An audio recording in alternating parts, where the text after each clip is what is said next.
ஆண்டவராகிய இயேசு கிறிஸ்துவின் நாமத்தினாலே உங்கள் யாவரையும் வாழ்த்துகிறேன். यीशु मसीह के नाम से आप सबका अभिनंदन करता हूं। இந்த காலை வேளையிலும் ஆண்டவருடைய சமூகத்தில் வரும்படி ஆண்டவர் நமக்கு உதவி செய்திருக்கிறார். और इस सुबह के समय में भी परमेश्वर की इच्छा से हम सब यहाँ पर उपस्थित हैं। ஹல்லேலூயா. हालेलुया। இந்த காலை வேளையிலே ஆண்டவர் நம்மோடு கூட உடன்படிக்கை செய்ய இருக்கிற உடன்படிக்கையின் வார்த்தையை நாம் சிந்திப்போம். और इस सुबह के समय में परमेश्वर ने जो वचन हमसे बांधा है, जो वाचा का वचन हमें दिया है, उसके बारे में हम मनन करने वाले हैं। இந்த மாதத்தின் முதல் நாளிலே அதை உங்களுக்கு என்னால் அனுப்ப முடியல. और इस महीने की पहली तारीख को मैं उसको आपको नहीं भेज पाया। எனவே நான் யோசித்தேன், நம்ம முதல் ஞாயிற்றுக்கிழமையிலேயே கர்த்தருடைய வார்த்தையை வாக்குத்தத்தத்தை நாம் பகிர்ந்து கொள்வோம் என்று சொல்லி. और मैंने सोचा कि उस वचन महीने के वाचा के वचन को पहले रविवार को ही हम पेश करेंगे। ஏசாயா 41 அதிகாரம் यशायाह नबी की पुस्तक उसका 41वां अध्याय 13வது வசனம். 13वां वचन। இங்கே வேதம் சொல்லுகிறது, और यहाँ वचन कहता है, உன் தேவனாய் இருக்கிற கர்த்தராகிய நான் உன் வலது கையை பிடித்து பயப்படாதே, நான் உனக்கு துணை நிற்கிறேன் என்று சொல்லுகிறேன். और यहाँ वचन कहता है, क्योंकि मैं तेरा परमेश्वर यहोवा तेरा दाहिना हाथ पकड़ कर कहूंगा, मत डर, मैं तेरी सहायता करूंगा। ஒரு அல்லேலூயா சொல்லுவோம். ஹல்லேலூயா. हालेलुया। இங்க வசனம் சொல்லுகிறது, நான் சொல்லுகிறேன், और यहाँ वचन कहता है कि मैं तुझसे कहता हूँ, நான் உன் தேவனாகிய கர்த்தர், मैं तेरा परमेश्वर यहोवा हूँ, பயப்படாதே, मत डर, நான் உனக்கு துணை நிற்கிறேன். मैं तेरी सहायता करूंगा। ஹல்லேலூயா. हालेलुया। இந்த காலை நேரத்துல நம்ம ஒவ்வொருத்தருக்கு முன்னாடி நின்னு ஆண்டவர் சொல்றாரு, பயப்படாத, நான் உனக்கு துணை நிற்கிறேன். और आज सुबह के समय में परमेश्वर हम सब के सामने खड़े होकर कह रहा है कि मत डर, मैं तेरी सहायता करूंगा। எனவே இந்த காலை வேளையில நாம் சிந்திக்கிற சிந்தனையுடைய தலைப்பு துணை நிற்கும் கர்த்தர். और इस सुबह के समय में हम जो वचन का मनन करने वाले हैं, उसका शीर्षक है सहायता करने वाला परमेश्वर, உதவி செய்யும் கர்த்தர். और हमारी मदद करने वाला परमेश्वर, எனவே துணை நிற்கும் கர்த்தர். और सहायक के रूप में खड़े रहने वाला परमेश्वर। ஓகே, பட் அத இப்ப நான் சொல்ற மாதிரி அதை டிரான்ஸ்லேட் பண்ணதா இருந்தா எப்படி பண்ணலாம்? ஆங்கில வேதாகமத்திலே ஹெல்ப்னு போட்டிருக்குது, சொல்லுங்க. और जो इंग्लिश बाइबल है उसमें मददगार के रूप में लिखा गया है। அதான் ஹெல்ப், ஐ வில் ஹெல்ப், மதத். ஆங்கிலத்துல சகாயத்தா அப்படின்னு எழுதப்பட்டிருக்குது, ஹிந்தில. हिंदी में उसको सहायता के रूप में लिखा गया है, தமிழ்ல எழுதப்பட்டிருக்கிறது துணை நிற்கும் கர்த்தர். और तमिल में उसको लिखा गया सहायक के रूप में खड़े रहने वाला। ஓகே, சகாயக் के रूप में खड़े रहने वाला. ஓகே, சோ துணை நிற்கும் கர்த்தர், और सहायक के रूप में खड़े रहने वाला परमेश्वर। எனவே இங்க 13வது வசனத்தில் ஆண்டவர் சொல்லுகிறார், நான் உன் வலது கையை பிடித்து. और यहाँ 13वें वचन में लिखा है, मैं तेरा दाहिना हाथ पकड़ कर कहूंगा। ஹல்லேலூயா. हालेलुया। நாம ஒருவருடைய வலது கையை எப்படி நம்ம பிடிக்க முடியும்? और எப்போ कब और कैसे हम किसी का दाहिना हाथ पकड़ते हैं? சொல்லுங்களேன். कब हम किसी का दाहिना हाथ पकड़ते हैं, किस परिस्थितियों में? नहीं, நீங்க கை பிடிங்க. ரெண்டு பேர் நடந்து போகும்போது, और जब दो लोग चलते हैं, ஒருவர் தன்னுடைய இடது கையினாலே ஒருத்தருடைய வலது கையை பிடிக்க முடியும். और एक जन अपने बाएं हाथ से दूसरे के दाएं हाथ को पकड़ सकता है। சோ நான் என்னுடைய வலது கையினாலே சகோதரனுடைய இடது கையை நான் பிடிக்க முடியும். और मैं अपने दाहिने हाथ से साथ वाले का बाएं हाथ पकड़ सकता हूँ। அப்ப நான் ஒருத்தருக்கு முன்பாக நிற்கும் போது என்னுடைய வலது கரத்தினாலே இன்னொருடைய வலது கரத்தை பிடிக்க முடியும். और अगर कोई मेरे सामने खड़ा है तो वो अपने दाहिने हाथ से मेरा दाहिना हाथ पकड़ सकता है। சோ ஒரு சிச்சுவேஷன்ல ஒருத்தர் கூட நம்ம நடந்து போகும்போது, और अगर किसी परिस्थिति में जब कोई मेरे साथ हमारे साथ चल रहा है, பயப்படாதீங்க பிரதர், நான் கூட இருக்கிறேன், और वो कहता है कि मत डरो भाई, मैं तेरे साथ हूँ, அப்படி சொல்வதற்கும் ऐसा बोलने के लिए फेस टू फेस निन्ने और सही आमने सामने खड़े होकर வலது கையை பிடிச்சு और एक हाथ मिलाकर நான் கூட இருக்கேன், मैं आपके साथ हूँ, ये कहने के लिए ரெண்டுக்கும் பெரிய வித்தியாசம் இருக்கு. और दोनों बातों में बहुत बड़ा अंतर है। சோ வேதாகமத்திலே கர்த்தருடைய கரம் என்று எழுதப்பட்டிருக்கிறது, और वचन में जो परमेश्वर के हाथ के रूप में लिखा गया है, அல்லது கர்த்தருடைய வலது கரம் என்று எழுதப்பட்டிருக்கிறது, या परमेश्वर के दाहिने हाथ के बारे में लिखा गया है। வேதாகமம் முழுவதும் நாம் பார்த்தோம் என்றால் கர்த்தருடைய இடது கரத்தை பத்தி நாம் பார்க்கவே முடியாது. और अगर हम पूरे बाइबल में देखें तो परमेश्वर के बाएं हाथ के बारे में कहीं नहीं लिखा गया है। எனவே எப்பொழுதுமே அவர் தன்னுடைய வலது கரத்தினாலே தான் நம்மை பிடிப்பார். और वो हमेशा हम अपने दाहिने हाथ से ही हमको पकड़ता है। வசனம் சொல்லுகிறது, நான் உன் வலது கையை பிடித்து அப்படின்னு சொல்றார். और वचन ये नहीं कहता कि मैंने तेरा दाहिना हाथ पकड़ा। அப்படின்னா என்ன அர்த்தம்? Face to face. उसका ये मतलब है कि वो आमने सामने है சோ हमारे, நம்ம சைடுல நின்னு பாத்துக்கிறப்பான்னு சொல்லவுதே और वो हमारे बगल में खड़ा होकर नहीं कह रहा है कि मैं तेरी सहायता करूंगा। நம்முடைய मुகத்தை பார்த்து சொல்லுகிறார், பயப்படாதே. और वो हमारे मुख को देखकर कहता है कि मैं तेरी सहायता करूंगा, मत डर। ஒரு அல்லேலூயா சொல்லுமா? ஹalleluya, हालेलुया, ஹalleluya. हालेलुया। நம்முடைய நெருக்கடியான நேரத்துல ஒருவர் நமக்கு முன்னாடி வந்து நின்னு நம்முடைய கரத்தை பிடித்து பயப்படாத, நான் உனக்கு துணை நிற்கிறேன் என்று சொல்லுகிற வார்த்தை ஒரு மனிதனுக்குள் மிகப்பெரிய நம்பிக்கையும் மிகப்பெரிய தைரியத்தையும் கொடுக்கும். और हमारी विकट परिस्थितियों में अगर हमारे सामने आकर खड़े होकर कोई कहता है कि भाई मत डर, मैं तेरी सहायता करूंगा, तो उस वचन से हमें बहुत बड़ी आशा और धैर्य मिलता है। ஒரு அல்லேலூயா சொல்லுவோம். ஹalleluya. हालेलुया। எனவே இந்த காலை நேரத்துல நாம் எப்படிப்பட்ட சூழ்நிலையிலே நாம் வந்திருந்தாலும் உங்கள் ஆண்டவர் உங்களுக்கு முன்னாடி வந்து நிற்கிறார் என்பதை நீங்கள் உணருங்கள். அவர் தன்னுடைய கரத்தினால் உங்கள் கரத்தை பிடித்து சொல்லுகிறார், நான் உனக்கு துணை நிற்கிறேன். और इस सुबह के समय में हमें यह महसूस करना है कि हम किसी भी तरह की परिस्थितियों में रहें, हम परमेश्वर हमारे सामने आकर हमारा हाथ पकड़कर कह रहा है कि मैं तेरी सहायता करूंगा। ஹalleluya, हालेलुया, ஹalleluya. हालेलुया। எல்லாருமே ஒரு இமேஜின் பண்ணுங்க, உங்களுக்கு முன்னாடி உங்கள் ஆண்டவர் நிற்கிறார். और हम सब ये अभी महसूस करें कि हमारा परमेश्वर हमारे सामने खड़ा है, அவர் உங்கள் வலது கரத்தை பிடிக்கிறார். वो आपके दाहिने हाथ को पकड़ता है, நாம நீட்டணும்னு அவசியம் இல்லை. और हमें हाथ बढ़ाने की जरूरत नहीं है। அவரே தன்னுடைய கரத்தை நீட்டி உங்களை பலப்படுத்துகிறார். और वही अपना हाथ बढ़ाकर आपको बल प्रदान करता இது है। நம்முடைய வாழ்க்கையின் நெருக்கமான நேரங்களிலே நம்மால் அறிந்து கொள்ள முடியும், புரிந்து கொள்ள முடியும். और ये हम तब महसूस करते हैं जब हमारे जीवन में कोई विकट परिस्थिति आती है। ஒண்ணுமே எல்லாம் முடிந்து போயிடுச்சுன்னு சொல்லி யோசிக்கிற நேரத்துல ஒருத்தர் வந்து நம்ம கையை பிடிச்சி அவருடைய கரத்துக்குள்ள வைக்கும் போது அது எவ்வளவு பெரிய தைரியத்தையும் அது எவ்வளவு பெரிய நம்பிக்கையும் நமக்கு கொடுக்கும். और जब हम सोचते हैं कि अब सब कुछ खत्म होने वाला है, तब अगर कोई आकर हमारा हाथ पकड़कर हमें ढांढस बंधाए, तो हमारे अंदर एक बहुत बड़ी आशा और विश्वास जागृत होती है। ஹalleluya. हालेलुया। எனவே இந்த காலை நேரத்துல நம்முடைய வாழ்க்கையில நம்பிக்கை இழந்து நம்ம நின்றிருந்தோம்னா இன்னைக்கு நாம் அவரை நோக்கி நம்முடைய கரத்தை நீட்ட வேண்டிய அவசியம் இல்லை.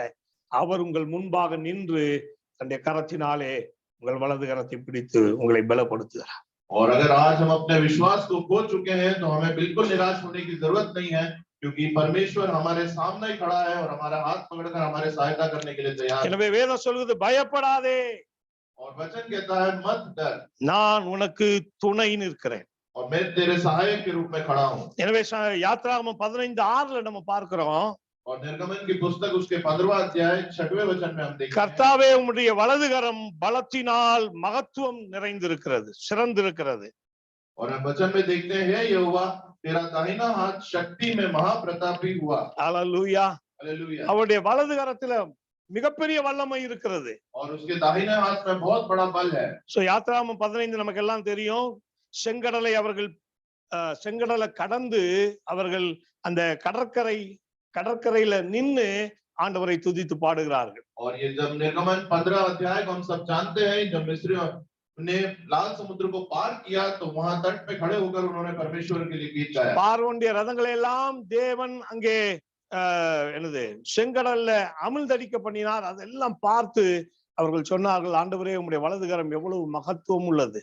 और उन्होंने जब ये देखा कि फिरौन के सारे रथों को वहां लाल समुद्र में परमेश्वर ने डुबा दिया है, तब उन्होंने ये गीत गाया कि परमेश्वर तेरा दाहिना हाथ कितना पराक्रमी है। பிரியமானவர்களே, வேதம் சொல்கிறது கர்த்தருடைய வலதுகரம் அவருடைய பிள்ளைகளுக்கு எதிரானவர்களை மடங்கடிக்கிறது. ஒரு அல்லேலூயா சொல்லுவோம். ஹalleluya. कहता है कि वहां उन्होंने कहा कि परमेश्वर का दाहिना हाथ उनके बच्चों के विरोध में जो भी उठा उसको नाश करने के लिए तैयार है। 7வது வசனம் சொல்லுகிறது, உமக்கு விரோதமாய் எழும்பினவர்களை உமது முக்கியத்தின் மகத்துவத்தினாலே நிர்மூலமாக்கினீர். और 7वें वचन में लिखा है कि तू अपने विरोधियों को अपने महाप्रताप से गिरा देता है।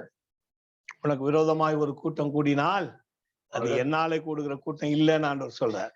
और परमेश्वर कहता है कि अगर तेरे विरोध में कोई सभा इकट्ठी होती है तो मेरे द्वारा नहीं है। உனக்கு விரோதமாய் எழும்பினவர்கள் ஒன்றுமே இல்லாமல் போவார்கள் என்று வேதம் சொல்லுது. और वचन कहता है कि जो तेरे विरोध में उठेंगे वो बिना पूरी तरह से नाश हो जाएंगे। எனவே கர்த்தருடைய வலதுகரம் அது மகத்துவமான காரியங்களை நமக்காக செய்கிறது. और जो परमेश्वर का दाहिना हाथ है वो हमारे लिए बहुत ही महत्वपूर्ण कार्यों को करता है। எனவே ஆண்டவர் சொல்லுகிறார், அந்த வலதுகரத்தினால் நான் உனக்கு துணை நிற்கிறேன் என்று சொல்லுகிறார். और परमेश्वर कहता है कि मैं अपने दाहिने हाथ से तेरे सहायक के रूप में खड़े रहूंगा। எனவே சங்கீதம் 18:35 நாம் வாசிக்கிறோம். और भजन संहिता 18 उसके 35 में हम देखते हैं। சங்கீதக்காரன் சொல்றாரு, और यहाँ दाऊद कहता है, உம்முடைய வலதுகரம் என்னை தாங்கினது.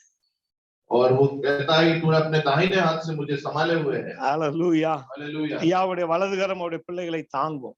और परमेश्वर का दाहिना हाथ अपने बच्चों को संभाले रखता அவருடைய है। வலதுகரம் அவருடைய பிள்ளைகளை ஏந்தும், சுமக்கும், और उसका दाहिना हाथ हमेशा उसके बच्चों को उठाकर रखता है நம்மை அரவணைக்கும். और हमें बांध कर रखता है। எனவே ஆண்டவர் இந்த புதிய மாதத்திலே நமக்கு வாக்கு கொடுத்திருக்கிறார். உன்னுடைய வலதுகரத்தை பிடித்து நான் சொல்லுகிறேன், நான் உனக்கு துணை நிற்கிறேன், நீ பயப்படாதே. और इस नए महीने के बादशाह के वचन में परमेश्वर कहता है कि मैं अपने दाहिने हाथ से तुझे पकड़ के तेरी सहायता करूंगा, तू मत डर। எனவே ஆண்டவர் சொல்றாரு, நான் உனக்கு துணை நிற்கிறேன். और परमेश्वर कहता है मैं तेरे सहायक के रूप में खड़ा रहूंगा। உதவி செய்வதில் பல வகை உண்டு. और सहायता करने के बहुत से तरीके होते हैं। இங்க இயேசு சொல்றாரு, தேவன் சொல்றாரு, நான் உனக்கு துணை நிற்கிறேன். और परमेश्वर कहता है मैं तेरे सहायक के रूप में खड़ा हूँ। அதை இன்னொரு வகையில சொல்லணும்னா, I am standing with you. और उसको हम दूसरे तरह से कहें तो मैं तेरे साथ खड़ा हूँ, நான் உனக்காக நிற்கிறேன். मैं तेरे लिए खड़ा हूँ। ஹல்லேலூயா. हालेलुया। சோ உதவி செய்வதில் பல வகை உண்டு. और सहायता करने के बहुत से तरीके हैं। ஒன்று நேரடியாக வந்து உதவி செய்வது, कुछ लोग बिल्कुल सामने आकर सहायता करते हैं। இன்னொன்னு யார் மூலமாவது உதவி செய்வது. और दूसरी बात किसी दूसरों के द्वारा सहायता प्रदान करना। ஒருவேளை யாராவது நமக்கு தெரிஞ்சவங்க ஒரு ஊருக்கு வெளியூருக்கு இப்ப பாம்பே யாராவது போறாங்க அப்படின்னா, और हो सकता है हमारे कुछ परिचित अगर बॉम्बे गए हैं நம்ம சொல்லுவோம், அங்க எங்க ஃப்ரெண்ட் ஒருத்தர் இருக்கிறாரு, तब हम उनसे कहते हैं कि वहां मेरे एक दोस्त रहते हैं। அதனால நீங்க ஒன்றும் பயப்பட வேண்டாம், அவரே உங்களை ஸ்டேஷன்ல வந்து உங்களை கூட்டு போவார். और हम उनसे कहते हैं कि इसलिए आप मत डरो, वो आपको स्टेशन में आकर आपको लेकर जाएंगे। ஒருவேளை நம்மால் உதவி, அதாவது நம்ம அவங்களோட இருக்க முடியலனாலும் நம்ம யார் மூலமாவது நாம அவர்களுக்கு உதவி செய்ய முடியும். और हम अगर सीधे तरीके से सहायता न भी कर पाए तो किसी दूसरे के द्वारा हम उनकी सहायता करते हैं। சோ நம்ம யார்கிட்ட சொன்னோமோ அவங்க கூட வந்து அவங்களுக்கு என்னென்ன ஹெல்ப் எல்லாம் பண்ணுமோ அதெல்லாம் பண்ணுவாங்க. और हम जिनसे कहेंगे वो आकर उनकी सारी मदद करते हैं। மூன்றாவது, और तीसरा जो है तरीका, கூடவே இருந்து साथ में रहकर ஒரு வேலை ஆரம்பிக்கிறதுல இருந்து முடிகிற வரைக்கும் ஒவ்வொரு காலகட்டத்திலும் தன்னுடைய பிரசன்ஸை வெளிப்படுத்தி கொண்டே இருக்கிறது ஒரு வகையான ஒரு உதவி. और शुरू से लेकर अंत तक किसी काम के चलने और शुरू होने से खत्म होने तक अपना वहां पर अपना अपनी अपनी तैयारी को वहां पर दिखा के हमेशा वहां प्रकट रहना। ஹல்லேலூயா. हालेलुया। ஆண்டவர் சொல்றாரு, நான் உனக்கு துணை நிற்கிறேன். और परमेश्वर कहता है मैं तेरे सहायक के रूप में खड़ा हूँ। அப்படின்னா உதவி செஞ்சுட்டு போறவர் இல்ல, ஒரு காரியம் முடிகிற வரைக்கும் கூடவே நின்னு காரியங்களை நமக்காக வாய்க்க பண்ணுகிறோம். और उसका अर्थ है सहायता करके चले नहीं जाना, पर उस कार्य के खत्म होने तक साथ में खड़े रहना। ஹல்லேலூயா. हालेलुया। என்ன சொல்ல வரேன்னு புரியுதுன்னு நினைக்கிறேன். और आपको समझ में आ रहा होगा कि मैं क्या कहना चाह रहा हूँ। எனவே இங்கே ஆண்டவர் சொல்றாரு, நான் உனக்கு துணை நிற்கிறேன். और यहाँ परमेश्वर कहता है मैं तेरे सहायक के रूप में हूँ। அப்படின்னா கடைசி வரைக்கும் ஒரு காரியத்திலே நாம் கை வைக்கிறோம் என்றால் அந்த காரியம் நிறைவேற வரைக்கும், அந்த காரியத்தின் தொடக்கத்திலிருந்து அந்த காரியத்தின் முடிவு வரைக்கும் நம்மோடு நின்று நமக்கு உதவி செய்கிற ஒரு கடவுள். और उसका अर्थ है कि हम जब भी कोई कार्य चालू करते हैं तो उसके शुरू से लेकर अंत तक हमारे साथ खड़े रहकर उस कार्य को पूरी तरह से खत्म करते हैं। எனவே ஆண்டவர் தெளிவா சொல்றாரு, நான் உனக்கு துணை நிற்கிறேன். और इसलिए परमेश्वर स्पष्ट रूप से कहता है कि मैं तेरे सहायक के रूप में खड़ा हूँ। ஏசாயா 50 நம்ம பார்க்கிறோம், और यशायाह नबी की पुस्तक उसके 50वें अध्याय में हम देखते हैं। இங்கே 7வது வசனம் சொல்லுகிறது, और यहाँ 7वां वचन कहता है கர்த்தராகிய ஆண்டவர் எனக்கு துணை செய்கிறார், क्योंकि प्रभु यहोवा मेरी सहायता करता है, எனவே நான் வெட்கப்பட மாட்டேன். इस कारण मैंने संकोच नहीं किया। எனவே பிரியமானவர்களே, இப்போ இதையே நான் வந்து ரொம்ப எம்பசைஸ் பண்ணி பேசுறேன்னு சொன்னா, உதவி என்பது வேறு, துணை நிற்பது என்பது வேறு. और अगर इसी बात को मैं बहुत विस्तार से बताऊं तो सहायता करना अलग है और सहायक के रूप में खड़े रहना अलग बात है। இப்போ பொதுவா மனைவியை தான் முக்கியமா துணை என்று சொல்வார்ல, வாழ்க்கை துணை. और हम अपने जीवन में अक्सर पत्नी को ही जीवन के एक सहायक के रूप में हम अक्सर कहते हैं।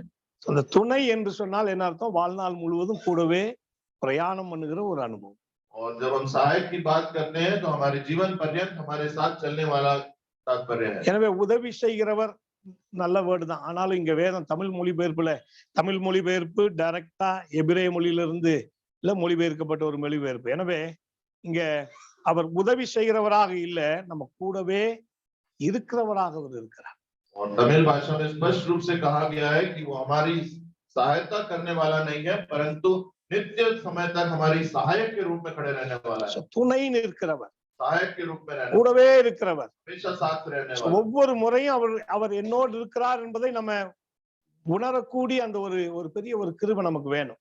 और हमारे अंदर एक कृपा होनी चाहिए कि हम हमेशा ये महसूस करें कि परमेश्वर हमारे साथ है। எனவே இந்த காலை நேரத்திலே நான் உனக்கு துணை நிற்கிறேன் என்று ஆண்டவர் சொல்லி இருக்கிறார். और इस सुबह के समय में परमेश्वर कहता है कि मैं तेरे सहायक के रूप में हूँ। ஆதியாகமம் 49:25 நாம் வாசிக்கும் போது, और उत्पत्ति की किताब उसके 49 और 25वें पद में हम देखते இங்க हैं। யாக்கோபு தன்னுடைய பிள்ளைகளை எல்லாம் ஆசீர்வதிக்கிறார். और यहाँ याकूब अपने बच्चों को आशीष देता है। அப்பொழுது அவர் யோசேப்பை ஆசீர்வதிக்கும் போது இப்படியாக ஆசீர்வதிக்கிறார். और जब वो यूसुफ को आशीष देता है तब इस तरह से कहता है, 25வது வசனம், 25वां वचन, உன் தகப்பனுடைய தேவனாலே அப்படி ஆயிற்று, यह तेरे पिता के उस ईश्वर का काम है, அவர் உனக்கு துணையாயிருப்பார், जो तेरी सहायता करेगा। சர்வ வல்லவராலே அப்படி ஆயிற்று, उस सर्वशक्तिमान का जो तुझे அவர் உயர வானத்திலிருந்து உண்டாகும் ஆசீர்வாதங்களினாலும் கீழே ஆழத்தில் உண்டாகும் ஆசீர்வாதங்களினாலும் ஸ்தனங்களுக்கும் கர்ப்பங்களுக்கும் உரிய ஆசீர்வாதங்களினாலும் உன்னை ஆசீர்வதிப்பார். और उस सर्वशक्तिमान का जो तुझे ऊपर से आकाश में की आशीषें और नीचे से गहरे जल में की आशीषें और स्तनों और गर्भ की आशीषें देगा। எனவே இந்த காலை நேரத்துல இந்த புதிய மாதத்துல தேவன் நமக்கு கொடுக்கிற வாக்குத்தத்தம், நான் உனக்கு துணை நிற்கிறேன். और इस सुबह के समय इस महीने के वाचा के वचन के रूप में परमेश्वर कहता है कि मैं तेरे सहायक के रूप में रहूंगा। முதலாவது உங்களை ஆசீர்வதிப்பதிலே நான் துணை நிற்கிறேன். और पहली बात, तुम्हें आशीष देने के लिए मैं तुम्हारी सहायता करूंगा। ஏன்னா வசனம் சொல்லுது, கர்த்தருடைய ஆசீர்வாதமே ஐஸ்வர்யத்தை தரும். और वचन कहता है कि परमेश्वर की आशीष ही हमारे सारे ऐश्वर्य का कारण। அவர் நம்ம கூட நிக்கல, உதவியாய் நிற்கவில்லை என்றால் நாம் ஆசீர்வாதத்தை பெற்றுக்கொள்ள முடியாது. और अगर परमेश्वर हमारे साथ में नहीं खड़ा है तो हम आशीषों को प्राप्त नहीं कर सकते। எனவே இங்க வேதம் சொல்லுகிறது, அவர் உனக்கு துணையாயிருப்பார். और यहाँ वचन कहता है कि वो तेरे सहायक के रूप में रहेगा। மேலே வானத்திலும் கீழே பூமியிலும் என்னென்ன ஆசீர்வாதங்கள்லாம் வேணுமோ அதை நீ பெற்றுக்கொள்வதற்காக அவர் உனக்கு துணையாயிருப்பார். और ऊपर आकाश में और नीचे धरती पर जितने भी आशीषें तुम्हें चाहिए वो तुम्हें पाने के लिए वो तुम्हारे सहायक के रूप में रहेगा। ஹல்லேலூயா. हालेलुया। எல்லாரும் வாயை திறந்து சொல்லுவோம், அவர் என்னை ஆசீர்வதிப்பதிலே அவர் எனக்கு துணை நிற்கிறார். और हम सब मुंह खोल कर कहें कि हमें आशीष देने के लिए हमारे सहायक के रूप में खड़ा है। ஹல்லேலூயா. हालेलुया। காரணம், நம்முடைய ஆசீர்வாதத்தை வேறு யாரும் நம்ம விட்டு எடுத்துக்கொள்ளாதபடிக்கு அவர் நம்மோடு கூட இருந்து அந்த ஆசீர்வாதத்தை நம்மிலே பல்லுக பண்ணுகிறார். और हमारी आशीषों को कोई भी न ले पाए, इस कारण से वो हमारे साथ खड़े रहकर हमारे जीवन जो भी आशीषें बनाई गई है वो हमारे जीवन में उसको फलवत करता है। இரண்டாவது, நான் உனக்கு துணை நிற்கிறேன். और दूसरी बात, मैं तेरे सहायक के रूप में खड़ा हूं। 2 நாளாகமம் 32:8 வாசிப்போம். और दूसरा इतिहास उसका 8वां अध्याय 32:8 उसका 32वां अध्याय 8वां वचन 8वां 32वां अध्याय 8वां वचन 2 நாளாகமம் 32:8 दूसरा इतिहास 32:8 अर्थात उसका सहारा तो मनुष्य ही है, परंतु हमारे साथ हमारी सहायता और हमारी ओर से युद्ध करने को हमारा परमेश्वर यहोवा है। इसलिए प्रजा के लोग यहूदा के राजा हिजकिय्याह की बातों पर भरोसा किए रहे। 7வது வசனம் சொல்லுகிறது, நீங்கள் திடன் கொண்டு தைரியமாயிருங்கள், அசிரியா ராஜாவுக்கும் அவனோடு இருக்கிற ஏராளமான கூட்டத்திற்கும் பயப்படாமலும் கலங்காமலும் இருங்கள். அவனோடு இருக்கிறவர்களை பார்க்கிலும் நம்மோடு இருக்கிறவர்கள் அதிகம், அவனோடு இருக்கிறது மாம்சபயம், நமக்கு துணை நின்று நம்முடைய யுத்தங்களை நடத்த நம்மோடு இருக்கிறவர் நம்முடைய தேவனாகிய கர்த்தர். ஹல்லேலூயா. சோ இரண்டாவது காரியம், நமக்கு எதிரான யுத்தங்களை நடத்த அவர் நமக்கு துணையாய் நிற்கிறார். ஹல்லேலூயா. और दूसरी बात, हमारे विरोध में जो भी लड़ाइयां होती हैं उसमें हमारे साथ रहने के लिए हमारी सहायता करता है। ஒருவேளை பிரியமானவர்களே, हो सकता है मेरे प्रियो, நமக்கு எதிரா யாரும் சண்டைக்கு வராம இருக்கலாம். हो सकता है हमारे सामने से कोई हमसे लड़ने ना आए, ஆனா நமக்கு தெரியாமல் நமக்கு பின்னாடி எத்தனையோ விதமான வேதம் சொல்ற மன்னமாக சத்துரு ஏதாவது ஒரு வகையில நம்மை அட்டாக் பண்ணிட்டே தான் இருப்பான். पर हो सकता है हमारे जाने अनजाने हमारे पीछे, जैसे वचन कहता है कि जो शत्रु है वो हमारे किसी भी तरह हमारी हानि पहुंचाने के लिए तैयार रहता है। நம்முடைய வேலை ஸ்தலமா இருக்கலாம், நம்முடைய வியாபார ஸ்தலமா இருக்கலாம், நம்முடைய தொழிலா இருக்கலாம், எவ்வளவோ விதமான போராட்டங்களை நாம் அறிந்தும் நாம் அறியாமலும் ஒவ்வொரு நாளும் நாம் சந்தித்து வருகிறோம். और उस हमारे कार्यस्थल में, हमारे व्यवसाय में, हमारे व्यापार की जगह पर हम जाने अनजाने बहुत से विरोधों को हम झेलते रहते हैं। நமக்கு விரோதமா ஒரு கூட்டம் டிஸ்கஸ் பண்ணிக்கிட்டே இருக்கும். என்னையா இருந்தாலும் எது பண்ணாலும் பேர் வாங்கிடுறாரு அப்படின்னு சொல்லி நமக்கு எதிரா இல்ல டிஸ்கஸ் பண்றதுக்கு ஒரு கூட்டம் எப்போதுமே இருக்கும். और हमारे विरोध में बात करने के लिए एक जन समूह हमेशा तैयार रहता है कि क्यों इसको इतनी आशीषें प्राप्त होती हैं। இது என்ன செஞ்சாலும் எல்லாம் அதாவது ஹெட் ஆபீஸ் அவர் ரொம்ப புகழுது. और ये जो भी कार्य करते हैं ऊपर से इनको बहुत ही बड़ाई मिलती है हमेशा। எனவே நமக்கு எதிராக ஒரு கூட்டம் நின்னுட்டு தான் இருக்கும். हमारे विरोध में एक समूह हमेशा खड़ा रहता है। ஆனால் வேதம் சொல்கிறது நமக்கான யுத்தங்களை நமக்காக செய்ய வந்திருக்கிறார். पर वचन कहता है हमारे विरोध में जो होने वाली लड़ाइयों में हमारी सहायता करने के लिए இங்க எசேக்கியா தன்னுடைய ஒரு மிகப்பெரிய ஒரு விசுவாசத்தை அறிக்கை செய்வதை நாம் பார்க்கிறோம். और यहाँ हिजकिय्या राजा अपने एक बहुत बड़े भरोसे को यहाँ दर्शाता है। அவர்களோடு எவ்வளவு கோடி பேர் இருக்கட்டையா, वो कहता है कि उन सामने वाले के पास कितने भी करोड़ लोग हों அவனோடு இருப்பது மாம்ச புயம். और उनके साथ शारीरिक बल है, ஆனால் நமக்கு துணை நிற்பதோ பரலோகம். ஹல்லேலூயா. और जो हमारा सहायक है वो स्वर्गीय परमेश्वर है। இல்ல அவனோடு இருப்பது மாம்ச புயம். क्योंकि उनके साथ तो शारीरिक बल है। நமக்கு துணை நின்று நம்முடைய யுத்தங்களை நடத்த நம்மோடு இருக்கிறவர் நம்முடைய தேவனாகிய கர்த்தர். और हमारी ओर से हमारी सहायता करने, युद्ध करने के लिए हमारे साथ हमारा यहोवा है। கொஞ்சம் கை தட்டி ஆண்டவரே, இந்த வசனத்தை படிக்கும்போது உங்களுக்கு எத்தனை பேருக்குள்ள உங்களுக்கு புரியுது எனக்கு தெரியல. और मैं नहीं जानता कि कितने लोगों को ये वचन सुनकर कुछ गर्व महसूस हो रहा है। இல்ல அவர்களோடு இருப்பது மாம்ச புயம். और उनके साथ जो है वो शारीरिक बल भी है। நம்மோடு இருந்து நமக்காக யுத்தம் பண்ணுவதோ நம்முடைய தேவனாகிய கர்த்தர். और हमारे साथ रहकर हमारे लिए युद्ध करने वाला हमारा परमेश्वर। எனவேதான் ஆண்டவர் சொல்லுகிறார், பயப்படாதே நான் உனக்கு துணை நிற்கிறேன். और इसलिए हमारा परमेश्वर कहता है कि मत डर, मैं तेरे सहायक के रूप में। உனக்கு எதிரான அத்தனை போராட்டமும் மாம்சம். और तेरे विरोध में जितने भी हैं वो सिर्फ शारीरिक बल है। ஆனால் நானோ உன்னோடு கூட இருந்து உனக்கு ஜெயத்தை கொடுக்கிறேன். और मैं तेरे साथ रहकर तुझे विजय दिलाऊंगा। ஹல்லேலூயா, हालेलुया, ஹல்லேலூயா. हालेलुया।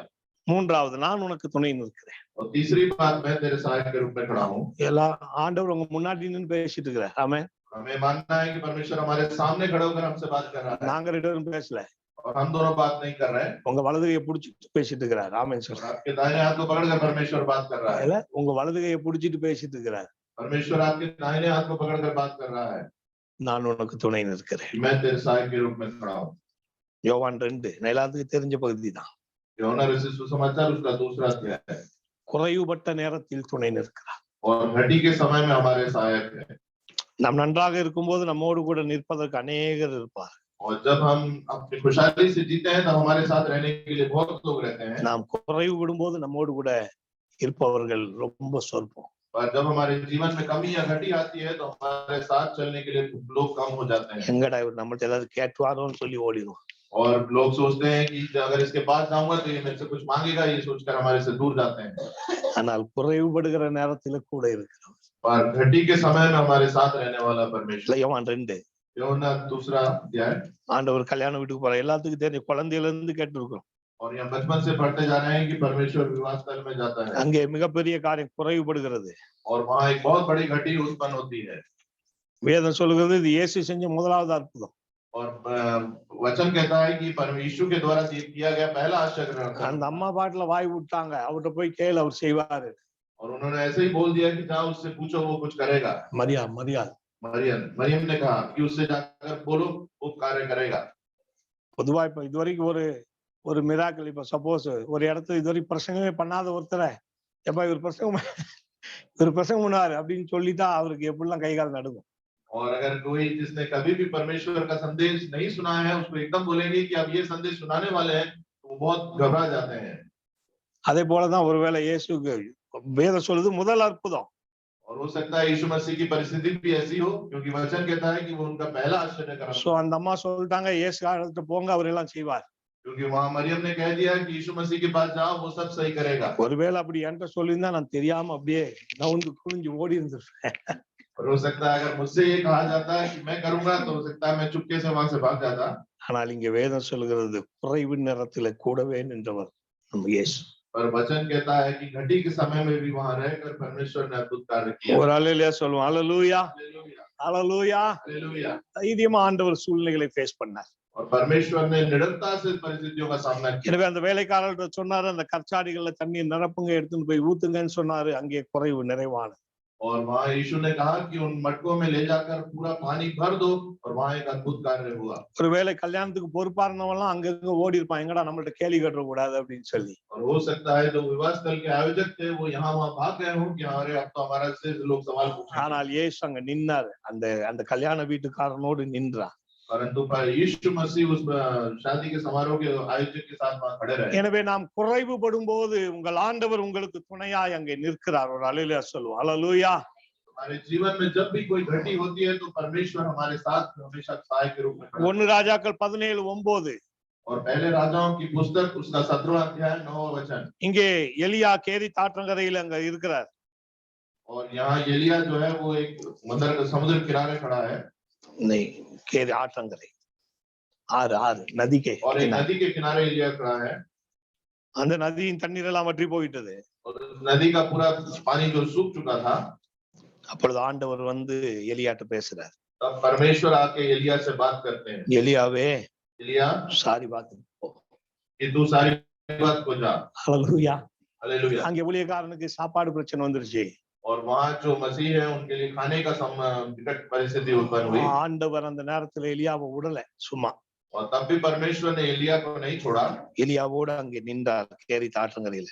और परमेश्वर एलिया के साथ उस नदी के किनारे खड़ा था। துணை செய்தார், உதவி செய்தார். और वहां उसकी सहायता की। நீ சாரிபாத்துக்கு போ, कि तू सारपात नगर में जा। உன்னை போஷிக்க ஒரு விதவையை நான் அங்கே ஆயத்தம் और பண்ணியிருக்கிறேன். मैंने वहां एक विधवा को तुझे खिलाने के लिए वहां रखा है। 2 ராஜாக்கள் 4ஆம் அதிகாரம். 2 Kings. दूसरे राजाओं की पुस्तक उसका 4था अध्याय।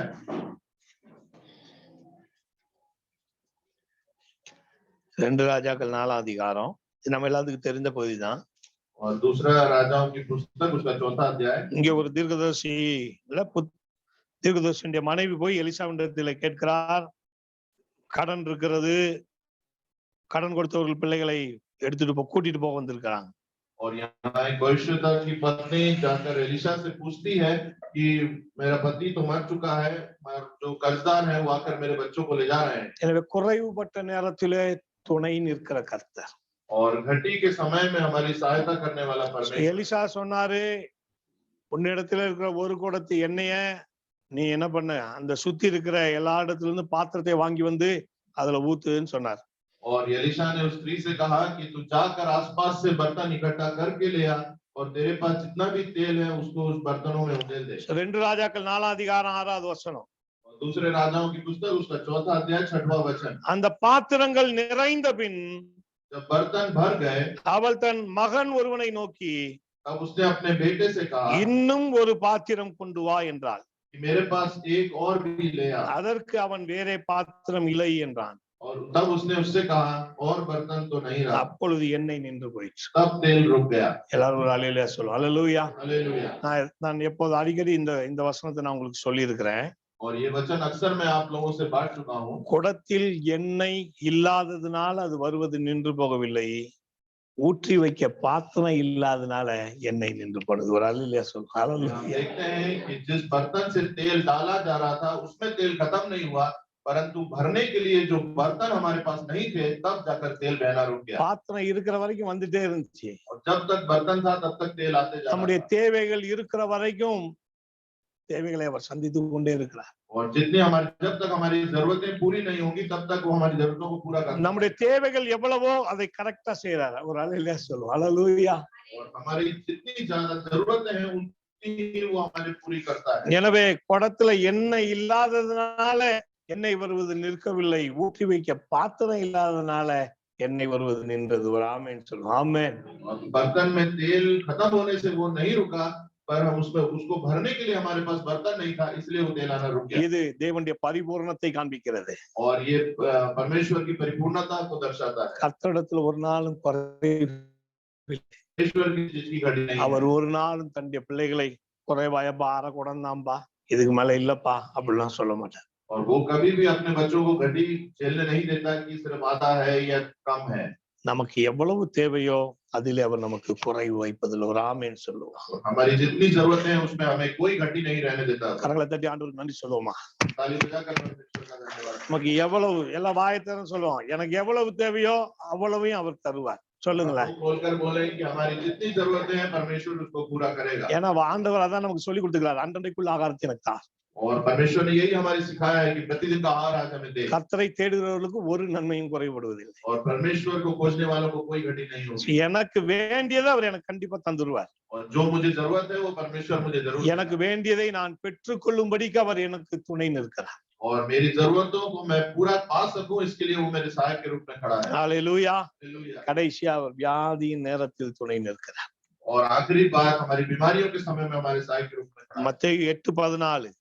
मत्ती रचित सुसमाचार उसका 8वां अध्याय 14वां वचन। இது பேதுருவினுடைய மாமியார். और ये पतरस की सास के बारे में है। அவர்கள் சுகவீனமா இருக்கிறாங்க. और वो वहां पे बीमार थी। மத்தேயு 8:14.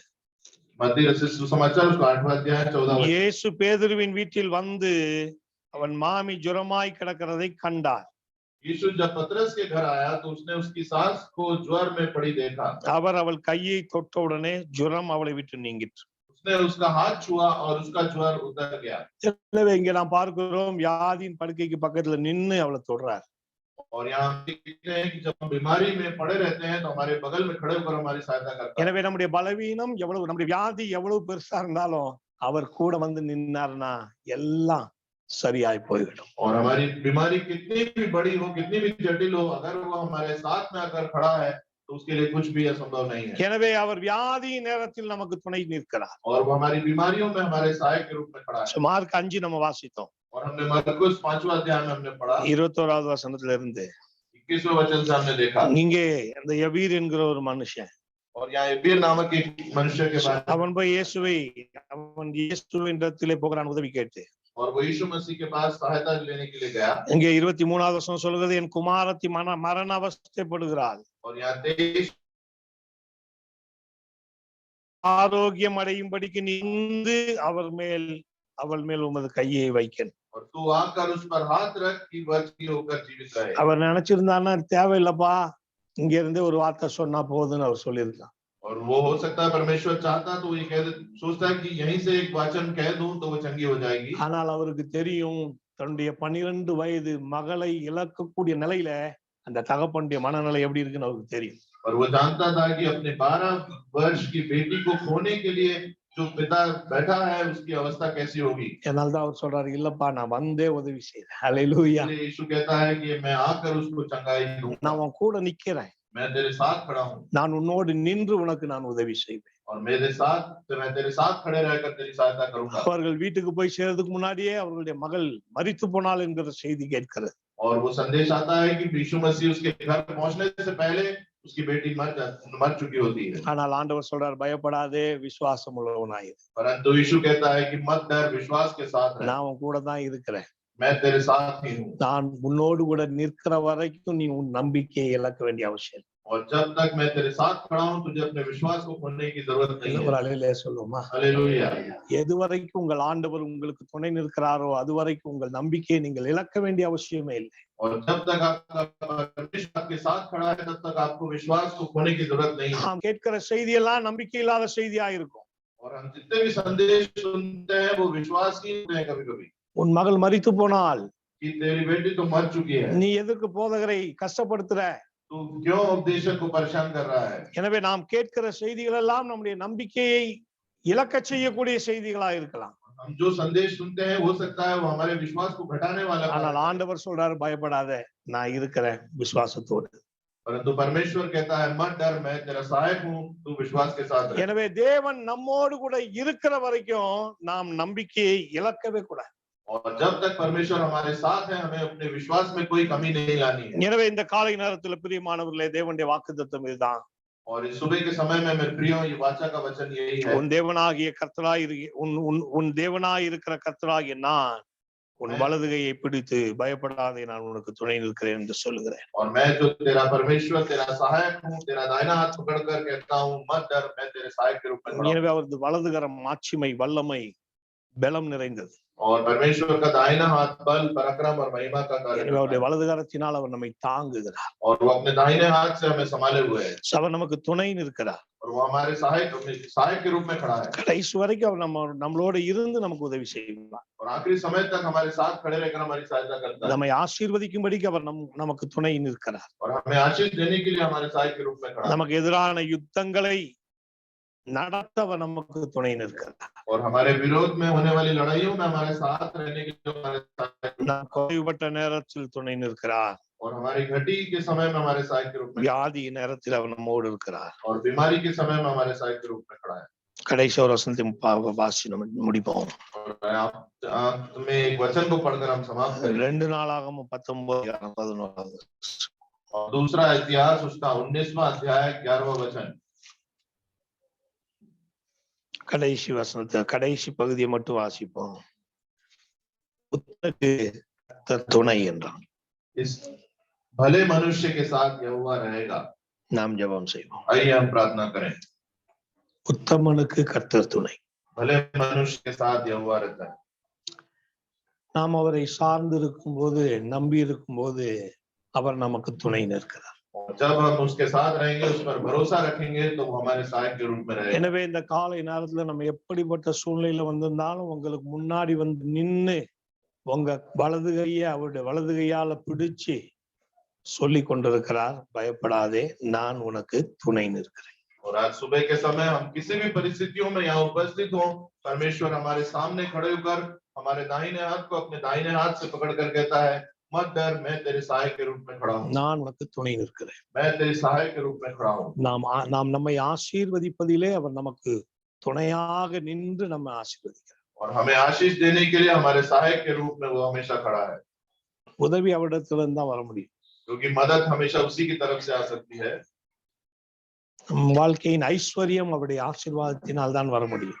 और हमारे जीवन में ऐश्वर्य उसके आशीषों के द्वारा ही आ सकती है இன்றைக்கு நமக்கு பலவிதமான போராட்டங்கள் நம்மை சூழ்ந்து இருக்கலாம். और हो सकता है आज हमारे जीवन में बहुत सी विकट परिस्थितियां हमें घेरे हुए हो நம்ம சிந்திக்க வேண்டியது சொல்ல வேண்டியதெல்லாம் ஒண்ணுதான். और हमें एक ही बात सोचना है और एक ही बात कहना है எனக்கு விரோதமானதெல்லாம் மாம்ச புயம். हमारे विरोध में जो भी है वो सिर्फ शारीरिक बल है ஆனால் எனக்காக யுத்தம் பண்ணுகிறவரோ என் தேவனாகிய கர்த்தர். परंतु मेरे लिए जो युद्ध कर रहा है वो परमेश्वर यहोवा है அவரின் குறைவு நேரத்தில் எனக்கு துணை செய்வார். और वो मेरी घटी के समय में भी मेरे सहायक के रूप में खड़ा என் है வியாதி நேரத்திலும் அவர் எனக்கு துணையாய் நிற்கிறார். और मेरी बीमारियों के समय में भी मेरे सहायक के रूप में खड़ा है அவர் உத்தமனுக்கு எப்போதும் அவர் துணை. और भले मनुष्य के लिए हमेशा वो सहायक है நாம் எழுந்து நிற்போம். हम सब खड़े हो जाएं உங்கள் வாழ்க்கையிலே ஆண்டவர் நம்பிக்கையை தர விரும்புகிறார். परमेश्वर आपके जीवन में विश्वास को लाना चाहता है நாம் அறிந்து கொள்ள வேண்டும், நமக்கு எதிராக எவ்வளவு போராட்டம் இருந்தாலும் அதெல்லாம் மாம்சம். ஆனால் நம் தேவனோ நமக்காக யுத்தம் பண்ணுகிறார். हमें ये मानना है कि हमारे विरोध में जो भी ताकतें आती हैं वो सिर्फ शारीरिक रूप से हैं परंतु हमारे सहायता करने वाला परमेश्वर यहोवा है நான் உனக்கு துணை நிற்கிறேன். मैं तेरे सहायक के रूप में खड़ा हूँ உங்கள் வாழ்க்கை ஆண்டவருடைய கரத்தில் ஒப்பு கொடுங்க. आप अपने जीवन को परमेश्वर के सामने अर्पण करें உங்கள் விசுவாசத்தை அறிக்கை செய்யுங்க. और अपने विश्वास को उसके सामने जाहिर करें ஒருவேளை சோர்ந்து போய் வந்திருந்தீங்கன்னா உங்கள் ஆண்டவர் உங்களுக்கு துணை செய்கிறார் என்பதை நீங்கள் உணருங்கள்.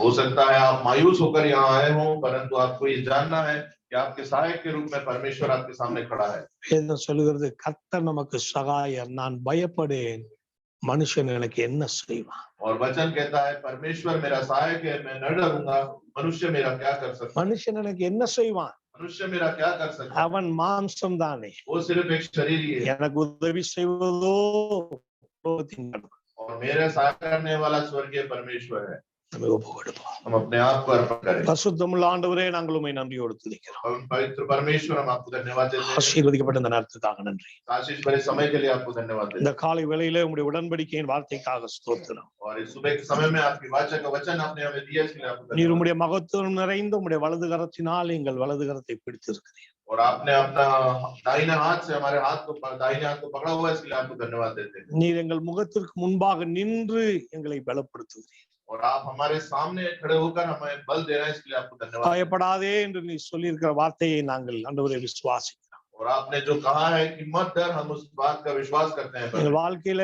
பயத்தை எடுத்து போடும் ஆண்டவரே. हमारे जीवन से हर भय को निकाल दीजिए, அநேக விஷயங்களினாலே நாங்கள் பயந்து கொண்டிருக்கிறோம். क्योंकि बहुत सारी बातों से हम डरते रहते हैं। ஆனால் எல்லா பயத்தையும் இந்த காலை நேரத்துல மாற்றி போடும். पर सारे भय की बातों को आज सुबह के समय में हमारे सामने से निकाल दें। கண்டிப்பாக நாங்கள் ஆவியிலே உம்மை நாங்கள் தரிசிப்போம் என்று சொன்னால் எங்கள் வாழ்க்கையின் பயமெல்லாம் மாறிப்போம். और अगर हम मान लें कि आत्मा के द्वारा हम आपके दर्शन करेंगे तो सारे भय हमारे अंदर से निकल जाएंगे। நீர் எங்களுக்கு துணை நிற்கிறீர், அதற்காக நன்றி. और आप हमारे सहायक के रूप में खड़े हैं, इसके लिए आपको धन्यवाद देते हैं। ஆண்டவரே, நீர் எங்களுக்கு வெறும் உதவி செய்கிறவர் மாத்திரமல்ல, எங்கள் வாழ்க்கையிலே நாங்கள் பெற்றுக்கொள்ள வேண்டியதை பெற்றுக்கொள்ளுகிற வரைக்கும் எங்களோடு கூட நின்று எங்களுக்கு உதவி செய்கிறோம்.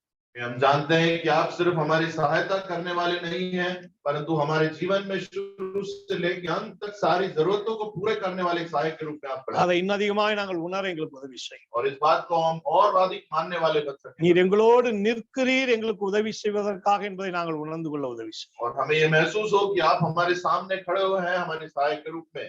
அப்படிப்பட்ட கிருபையிலே பலப்பட கிருபைதான். और ऐसी कृपा में हम और अधिक बढ़ते जाएं, इसलिए இந்த ஆராதனைக்கு வந்திருக்கிற பிள்ளைகள் எல்லாரையும் ஆசீர்வதிங்க. और इस आराधना में उपस्थित सारे लोगों पर आपकी आशीष। இந்த வாரம் முழுவதும், இந்த மாதம் முழுவதும், और इस வாழ்நாள் முழுவதும் நீர் இவர்களுக்கு துணையாய் நின்று எங்களை ஆசீர்வதி. और इस पूरे सप्ताह, इस पूरे महीने, उनके पूरे जीवन काल में आप उनके सहायक के रूप में खड़े होकर उनकी सहायता करें।